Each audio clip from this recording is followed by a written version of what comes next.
요즘에 그 정신과 의사로 오은영 박사님이 인기가 많습니다. 방송에도 자주 뵐 수가 있는데 오은영 박사의 오은영 리포트 결혼 지옥이라는 프로그램이 있어요. 제가 그 최근에 나왔던 부부를 소개를 해드리려고 합니다. 그 여자분은 14개월 된 쌍둥이 아이를 키우게 되었습니다.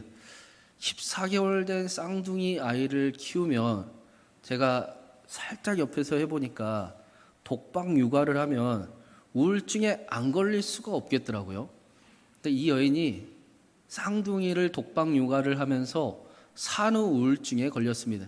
그래서 죽고 싶다라는 생각이 날마다 듭니다. 남편은 경제적인 문제를 가지고 있었습니다. 이 남편이 일자리를 이제 잃었는데 가장으로서 가정을 책임져야 되겠다라는 생각에 캐피탈에서 돈을 대출을 받았어요. 아내에게 이야기를 안 하고 그 돈으로 매달 월급인 척 가져다 주었습니다. 남편은 출근하는 척 찜질방으로 밖에 나가서 퇴근하고 돌아오는 것 같이 합니다. 얼마나 이 남편의 마음이 괴로웠을까. 그런데 이 산후 우울증도 힘들고 경제적인 문제도 힘들지만 이 가정의 더 큰 어려움은 이 남편이 술을 먹으면 돌변한다라는 것입니다. 평상시에는 그렇게 성실할 수가 없는데 술만 먹으면 폭언을 하고 폭행을 하고 쌍욕을 합니다. 안 그래도 힘이 드는데 힘들어서 견딜 수가 없습니다. 이제 마지막까지 온 것 같습니다. 이 여자가 남편에게 아무리 악한 사람도 자기보다 착한 사람을 만나면 착해지기 마련인데 아무리 착한 사람도 남편처럼 술만 먹으면 속에 있는 악함을 다 쏟아내는 그런 사람을 만나면 악해질 수밖에 없다라고 하소연을 합니다. 오은영 박사도 이 가정의 가장 큰 문제는 술 문제다라고 진단을 했습니다. 그러면서 요즘에는 알코올 중독이라는 표현을 하지 않는다라고 합니다. 이제는 알코올 사용 장애라고 이름이 바뀌었습니다. 알코올을 사용할 때 그것을 사용하는데 문제가 있느냐 없느냐로 진단을 한다라는 것입니다. 왜 그러느냐 했더니 술 문제를 가지고 있고 알코올 중독의 영향을 가지고 있는데 나는 손이 떨리지 않아요. 나는 코 빨개지지 않아요 하면서 알코올에 문제가 아무것도 없는 것처럼 생활하는 사람들이 꽤 많다라는 것입니다. 그래서 이거는 진단에 정확한 기준이 안 되는구나. 알코올을 사용하는데 문제가 있느냐 없느냐가 정확한 기준이겠다 하고 이름이 바뀐 것입니다. 첫 잔을 먹었을 때가 가장 중요하다고 그래요. 만약에 술을 첫 잔을 먹었는데 그 술이 자신을 계속 술을 먹게끔 만들면 그 사람은 알코올 사용에 문제가 있는 것입니다. 안 먹으면 안 먹을 수 있는데 한 잔을 먹으면 자꾸 문제가 생겨요. 그렇게 알코올 사용에 문제가 있는 사람이 그래도 남자가 술을 안 먹고 어떻게 사회생활을 하나 하고 술을 계속 마시게 되면 자신뿐만 아니라 가정을 파괴하는 삶이 이어지게 될 것이다. 그러니 손을 떨지 않아도 코가 빨개지지 않아도 알코올을 사용하는데 문제가 있는 사람은 반드시 술을 끊어야 된다라고 진단을 내렸습니다. 점점 가정과 자신을 파괴할 수밖에 없기 때문에 술 문제가 있는 사람은 조금만 먹어야지 해서는 절대로 안 되고 반드시 끊어야 한다라는 것입니다. 술 문제를 일으키는 이유가 굉장히 현대의학에서 다양한 이유가 있지만 오은영 박사님이 이야기하기를 가장 큰 이유가 유전이라고 합니다. 아버지 어머니를 똑 닮아서 똑같이 술버릇을 가지게 된다라는 것입니다. 이 남자 역시 아버지가 술을 굉장히 많이 드셨는데 그 술 때문에 결국에는 어머니와 이혼을 하셨습니다. 그런데 자신의 삶을 보니까 아버지와 똑같은 삶을 따라가고 있구나라고 고백을 합니다. 성경에도 죄가 유정과 같이 흘러내려간다라는 표현이 있어요. 출애굽기 20장 5절 6절에 나를 미워하는 자의 죄를 갚되 아버지로부터 아들에게로 3, 4대까지 이르게 하거니와 나를 사랑하고 내 계명을 지키는 자에게는 1000대까지 은혜를 베푸느니라. 그런데 사람들이 이상한 특징은 좋은 것은 가볍게 여기고 나쁜 것은 굉장히 중요하게 여긴다라는 것입니다. 무슨 말이냐? 하나님을 사랑하는 사람은 1000대까지 은혜를 베푸신대요.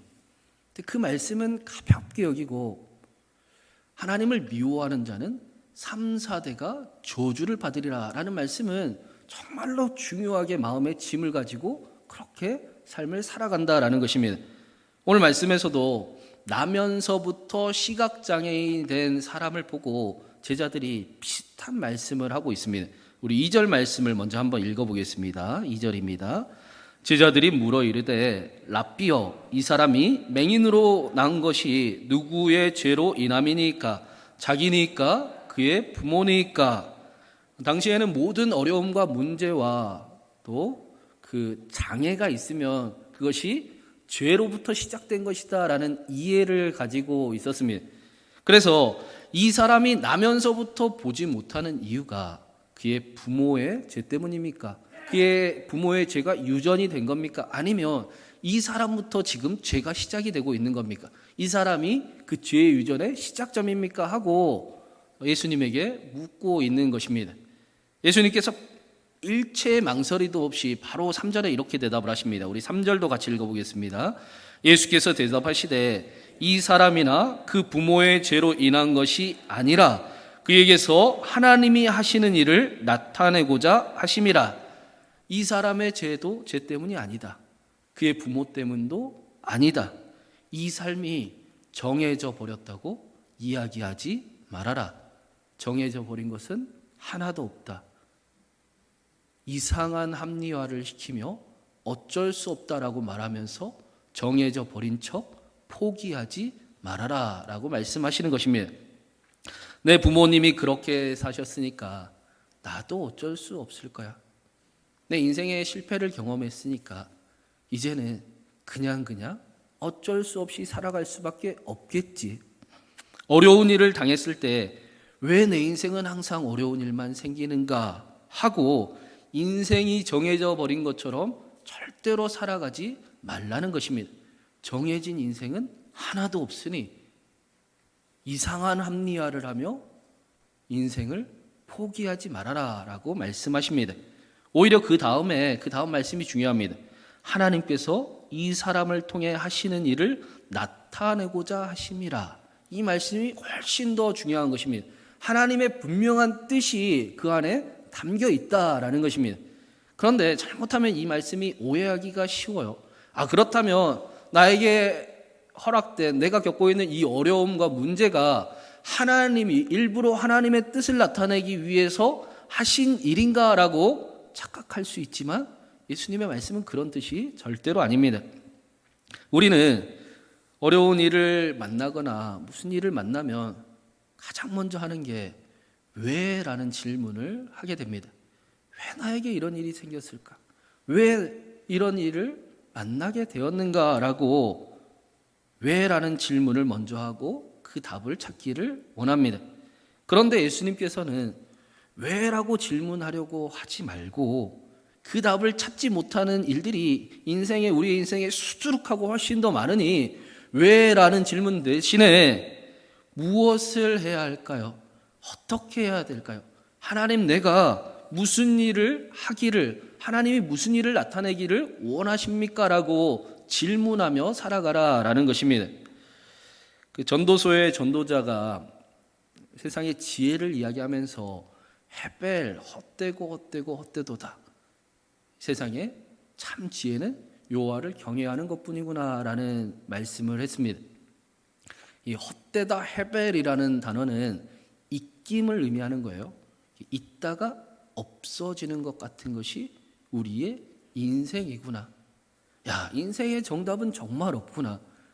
악한 사람이 벌을 받을 줄 알았는데 선한 사람이 어려움을 당하기도 하고, 또 착하게 산 사람이 잘 돼야 될 텐데 악한 사람이 오히려 잘 되는 것 같은 이 인생은 모두가 정해진 건 아니지만 정말 알 수가 없구나, 알 수 없다라는 뜻의 헛되고 이 모순된 인생이 알 수가 없으니 우리가 알 수 있는 유일한 오직 한 지혜는 여호와를 경외하는 것뿐이구나라고 지혜자가 이야기하는 것입니다. 어떤 목사님께서 그 장애인 교회를 다니신 적이 있었어요. 이 장애인 교회는 목사님, 전도사님, 반주자 모두 시각장애인이었습니다. 교인들의 절반이 시각장애를 가지고 있습니다. 이 목사님과 굉장히 친분이 있어서 좋아하는, 사랑하는 선배 목사님이어서 이 장애인 교회를 나가게 됐는데, 이 장애인 교회를 다니보니까 이 사람들이 겉모습으로도 보이지 않음으로도 굉장히 불편한 삶을 살아가고 있지만 그 속에는 훨씬 더 힘듦을 가지고 있구나라는 것을 보게 됐습니다. 신앙 안에서 어느 정도 회복이 되는 것처럼 살아가는 것 같이 보이는데 그 속은 훨씬 더 큰 어려움을, 문제를 가지고 있고 그 속에 골마 있는 것을 이 목사님이 보았다라고 합니다. 이 선배 목사님이, 시각장애를 가진 목사님이 유학을 그러다가 떠나셨어요. 그리고는 유학 도중에 한국에 들어와서 집회를 하면서 간증을 하는데 이런 이야기를 하는 겁니다. 하나님, 우리를 왜 이렇게 만드셨습니까? 도대체 무슨 잘못을 했길래 이런 멸시를 받으며 우리가 살아가야 합니까? 왜 시각장애인들은 전부 다 거의 다 가난한 집에 태어나게 하셔서 조금만 돈이 있었으면, 조금만 배운 부모님을 만났으면 이렇게 살아가지 않아도 될 텐데 왜 이렇게 살게 하셨습니까? 라고 절규를 했었다라고 합니다. 그리고는 이 선배 시각장애인 목사님이 유학을 다 끝내고 한국에 돌아오셨어요. 지금은 교수를 하고 있다고 합니다. 그래서 한 번은 만나서 물었습니다. 선배, 답을 찾으셨습니까? 왜라는 질문에 대한 답을 찾았습니까? 라고 물었습니다. 그러자 선배가 이렇게 이야기를 합니다. 우리가 그걸 어떻게 알겠나? 각자 스스로 대답을 찾아가는 중이지. 이제 하나님께 이유는 안 묻네. 그냥 어떻게 할까요? 무엇을 할까요? 하고 물으면서 살아간다네. 예수님께서도 이 말씀을 하시는 것입니다. 정해져 버렸다고 생각하지 말고, 모든 게 끝나버린 것처럼 생각하지 말고, 어쩔 수 없다고 말하지 말고, 어떻게 살아가야 할까요? 라고 물으며 살아가라. 너희를 향한 하나님의 구원이 너희에게 약속되어 있다. 내 삶이 정해진 거 하나도 없으니 포기하지 말아라. 하나님이 도우신다. 그렇게 말씀하시는 것입니다.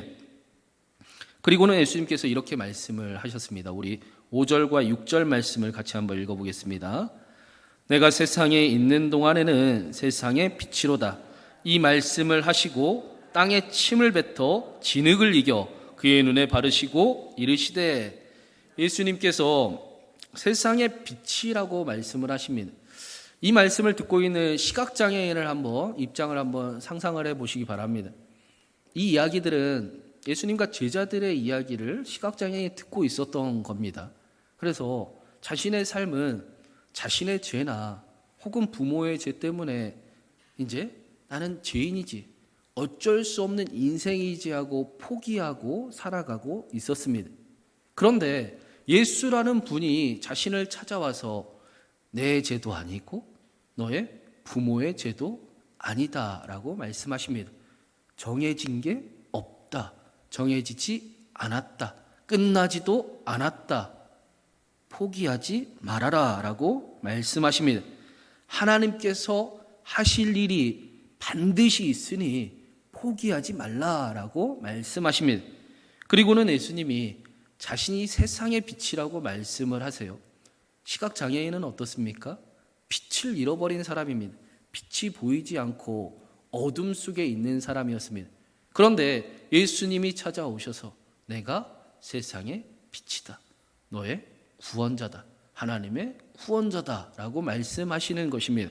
그리고는 자신의 두 눈에 진흙을 바르며 말씀하시기를 가서 실로암 못에 가서 씻으라 라고 말씀하십니다. 여러분이 시각장애인이라면 어떤 행동을 할 것 같으십니까? 평생을 나면서 앞을 보지 못하는 삶을 살았습니다. 포기해버린 인생이었습니다. 다른 사람의 도움이라고는 구걸할 때 동전 몇 개 받아봤지 따뜻한 도움을 받아본 적이 한 번도 없습니다. 그런데 갑자기 예수라는 분이 오셔서 세상의 빛이라고 말씀하시고 내 삶이 끝나지 않았다. 가서 실로암에 가서 씻으라 라고 말씀하십니다. 여러분 같으면, 여러분이 시각장애인이라면 어떻게 행동하실 것 같으십니까? 아니, 여러분은 하나님의 말씀이, 하나님의 약속이 들리면 어떻게 행동하며 살아가고 계십니까? 말씀을 붙잡고 하나님의 약속이 나에게 있지 하고 살아가고 계십니까? 아니면 여기서 마음의 만족을 얻고 말씀을 흘려버리고 말씀이 전혀 없는 사람처럼 살아가고 계십니까? 성경은 7절 마지막에 가서 씻고 밝은 눈으로 왔더라 라고 말씀합니다. 예수님의 말씀대로 해봤더니 정말로 능력이 나타나더라.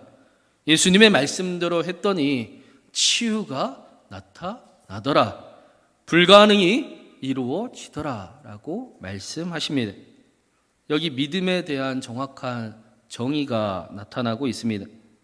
많은 사람들이 믿음을 감나무 아래에서 입을 벌리고 있으면 되는 것이라고 착각을 합니다. 그런데 성경이 말씀하는 믿음은, 행함이 없는 믿음은 죽은 믿음이다 라고 분명하게 말씀하고 있습니다. 믿음을 앞서는 행위는 반대하지만 믿음에 반응하는 삶은 반드시 함께해야 그것이 진짜 믿음이다라는 것입니다. 정말로 믿으면 살아가게 되어 있기 때문입니다. 믿음에 반응하는 우리의 의지가 있어야, 반드시 있어야 그것이 진짜 성경이 말씀하는 믿음이라고 가르치는 것입니다. 주님 믿습니다라고 입으로만 아무리 떠들어 봐도 능력도 역사도 경험할 수 없다라고 말씀합니다. 처음에 말씀드린 오은영 박사의 그 솔루션을 들은 그 남편이 정확한 진단을 받았음에도 불구하고 술을 계속 먹는다면 그의 삶은 회전문과 같을 것입니다. 점점 더 그것도 심각해지는 회전문과 같을 것입니다. 그가 술을 먹으면 술을 먹을수록 자신의 삶을 망가질 것이고 그의 가정은 파괴되어 갈 것입니다. 오은영 박사의 진단을 신뢰하고 믿고 의지를 가지고 술을 끊어야 변화가, 회복이 경험될 수 있는 것입니다. 마찬가지로 우리의 삶도 이와 다르지 않습니다. 의지가 없는 믿음은 죽은 믿음과 같은 것입니다. 그런데 예수님의 말씀과 오은영 박사의 그 말에 조금 다르지만 굉장히 중요하게 다른 점이 한 가지가 있습니다. 우리 7절 말씀을 다시 한번 읽어보겠습니다. 7절입니다. 이르시되 실로암 못에 가서 씻으라 하시니, 실로암은 번역하면 보냄을 받았다라는 뜻이라. 이에 가서 씻고 밝은 눈으로 왔더라. 실로암 못에 가서 씻으라 라고 말씀하셨는데 실로암의 뜻이 보냄을 받았다라는 뜻입니다. 요한복음에 예수님을 보고 보냄을 받은 자다라고 말씀합니다. 초막절에 이스라엘은 성전에서 실로암에서 물을 떠다가 성전에 계속 물을 부었습니다. 구원의 물을 기다리고 있었기 때문입니다. 그런데 예수님께서 이스라엘을 향해 너희가 날마다 구원을 바라면서 물을 떠 나르는데 그 물이 구원의 물이 아니고 내가 생명의 물이다. 누구든지 목마르거든 내게로 와서 마시라 라고 말씀하셨습니다. 실로암에 가라 라는 말씀은 예수님께로 나오라 라는 말씀입니다. 우리의 의지와 우리의 행위와 우리의 모든 노력을 다해서 예수님을 향해 나와야 한다라는 말씀입니다. 우리는 우리의 힘으로 술을 끊을 수 없다라는 사실을 잘 알고 있습니다. 우리는 우리의 열심과 의지를 가지고 노력으로 우리의 연약함을 이길 수 없고 고칠 수 없음도 분명하게 잘 알고 있습니다. 그래서 성경은 하나님께서 우리에게 허락하신 구원자 예수 그리스도, 만왕의 왕, 만유의 주, 믿음의 창시자여 믿음을 완성하게 하시는 예수 그리스도께로 우리의 모든 행위와 열심과 노력을 가지고 예수 그리스도께로 나와야 된다. 예수 충만, 성령 충만하기를 간절히 바라야 된다. 이것이 믿음이다라고 말씀하는 것입니다. 예수님이 어떤 분이십니까? 제가 오늘 말씀을 일부러 8장 59절부터 읽었습니다. 그리고 9장 1절에 번역이 안 돼 있는데 그 사이에 맨 앞에 9장 1절에 그리고라는 단어가 원어로 보면 들어있어요. 그러니까 59절과 9장 1절은 이어지는 말씀이라는 것이지요. 59절에 예수님은 도망가시고 계실 때였습니다. 시각장애인을 만나실 때가 도망가고 계실 때였어요. 유대인들이 돌을 들어 예수님을 죽이려 하니 그 돌을 피해서 숨어 도망가고 계시다가 시각장애인을 만나셨다라는 것입니다. 예수님은 자신의 안위보다 시각장애인을 우리를 훨씬 더 중요하게 생각하시는 하나님, 상한 갈대가 절대로 꺾어지지 아니하도록, 꺼져가는 들불이 정말로 꺼지지 아니하도록 지키시고 보호하시는 하나님이심을 우리에게 말씀하십니다. 우리가 우리의 자녀들에게 아프지 말아라, 아빠가 엄마가 대신 아플 때니까 너는 절대로 아프지 말아라 라고 이야기하는 것처럼, 그가 찔림은 우리의 허물 때문이요 그가 상함은 우리의 죄악 때문이라. 그가 징계를 받음으로 우리가 평화를 누리고 그가 채찍에 맞음으로 우리가 나음을 얻었도다 라고 말씀하시는 하나님이십니다.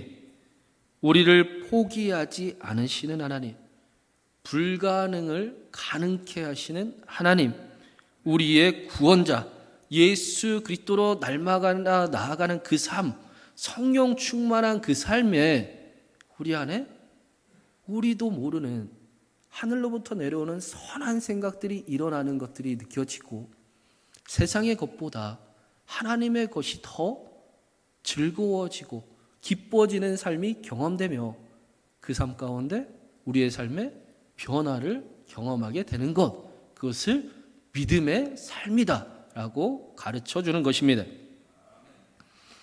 오늘 말씀에 이 믿음대로 예수님의 말씀처럼 살아간 사람에게 능력이 나타났습니다. 나면서부터 보지 못했던 그 사람의 눈이 밝아졌습니다. 불가능할 것 같았던 일에 기적이 일어났습니다. 저는 저와 여러분의 삶에 이러한 기적이 나타나기를 간절히 바랍니다. 말씀으로 살아가는 저와 여러분에게 예수 충만, 성령 충만하여 하나님의 능력이 실제로 함께하기를 주님의 이름으로 축원합니다. 그렇다면 마지막으로 예수님의 구원을 경험한 이 나면서부터 못 보던 시각장애인이 다시 보게 되었지 않습니까? 그러면 언제까지 그 은혜를 누리면서 살아갔을까요? 여러분은 하나님의 응답도 경험해 본 적이 있고 하나님을 만난 적도 있습니다. 여러분은 언제까지 그 은혜를 누리고 살아가고 계십니까? 제가 이렇게 적었어요. 여러분처럼 이 사람도 은혜를 계속 누리면서 그 은혜를 누리는 모습이 성경에 나오고 있습니다. 여러분도 그 은혜를 누리고 계신 줄로 믿습니다. 우리 마지막으로 11절 말씀을 같이 읽어보겠습니다. 11절입니다. 대답하되 예수라 하는 그 사람이 진흙을 이겨 내 눈에 바르고 나더러 실로암에 가서 씻으라 하기에 가서 씻었더니 보게 되었노라. 다시 보게 된 이 사람은 내가 그라라고 이야기를 합니다. 내가 예수라는 사람을 만났는데, 내가 나면서부터 시각장애인이었는데 그의 말대로 했더니 내가 다시 보게 되었다. 나를 고쳐준 분이 나의 구원자가 예수 그리스도시라. 나를 살리신 분이 예수 그리스도시라 라고 말하며 삶을 살아갔다라는 것입니다. 그것도 미완료로 적혀 있었어요. 한 번 말한 게 아니라 계속 말하는 삶을 살아갔다라고 말씀합니다.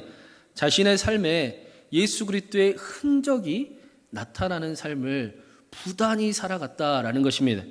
저는 이 사람이 예수 그리스도의 구원을 기억하고 그 구원을 입술로 고백하면서 삶의 흔적을 담고 있을 때까지 하나님의 은혜를 계속 누리고 살았을 거라고 믿습니다. 이것이 우리가 하나님의 은혜를 누리고 그리스도인으로 살아가는 비결이기 때문입니다. 우리는 말로만 믿음을 고백하면 말로만 하나님을 경험하게 될 것입니다. 그러나 말로만 하나님을 믿지 아니하고 삶으로 하나님을 믿으면, 예수 그리스도의 흔적을 담아 삶으로 믿음을 살아가면 삶으로 실제로 하나님을 경험하게 될 것입니다. 그래서 믿음을 삶으로 살아가는 것이, 의지를 가지고 삶으로 살아내는 것이 중요한 것입니다. 믿음이 능력으로 나타나길 간절히 바란다면 예수 그리스도의 흔적이 담긴 삶을 살아봐야 하는 것입니다. 더 나아가 교회는 이런 곳이 되어야 됩니다. 교회는 이런 믿음을 훈련하는 곳이 되어야 합니다. 저는 우리 신광교회가 이런 믿음을 훈련하는 공동체가 되기를 간절히 바랍니다. 말로만 신앙생활하는 것이 아니라 예수 그리스도의 흔적이 있기에 내가 한번 살아보겠습니다.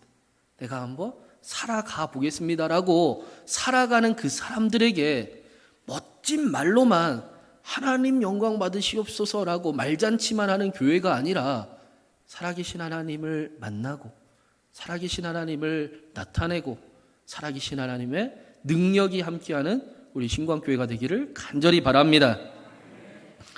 그래서 주보에 보시면 1인 1사역 신청서를 넣어드렸어요. 여러 번 확인을 했는데 중보기도 칸이 빠졌습니다. 내년 한 해를 내가 하나님 앞에 기도로 드리겠습니다 하는 분은 손으로 중보기도, 기도하고 적어서 내시면 됩니다. 그 페이퍼에 사무실로 제출해 달라라고 적혀 있는데, 여러분 사무실로 절대로 내지 마시고 우리가 기도할 때 적으셔서, 혹은 일주일 동안 집에 돌아가셔서 기도하면서 적으시고 난 다음에 하나님께 헌금할 때 드리시기 바랍니다. 하나님, 내가 내년에는 삶으로 하나님 앞에 드려보겠습니다. 내가 이렇게 한번 하나님 앞에 내 삶을 드려보겠습니다 라고 헌금으로 반드시 드리시기 바랍니다. 그리고 삶으로 드린 그 삶을 실제로 살아가십시오. 그리고 하나님의 살아계심을 경험하십시오. 사랑하는 여러분, 저는 우리 신광교회가 믿음을 연습하는 곳이 되기를 간절히 바랍니다. 그래서 예수 그리스도를 마음에 품고 말로만이 아니라 삶으로 살아가는 저와 여러분에게 하나님이 말로만이 아니라 삶으로 하나님의 능력을, 하나님의 치유를, 하나님의 역사를 허락해 주시길 간절히 바랍니다. 그 능력이, 그 하나님이 내 안에 있어서 우리가 세상에 나아가 우리의 가정과 우리의 삶의 자리에 하나님의 그 능력 안에 우리의 삶의 자리와 가정을 치유하고 회복하고 천국으로 만들어갈 수 있는 저와 여러분이 우리 신광교회가 되기를 주님의 이름으로 축원합니다.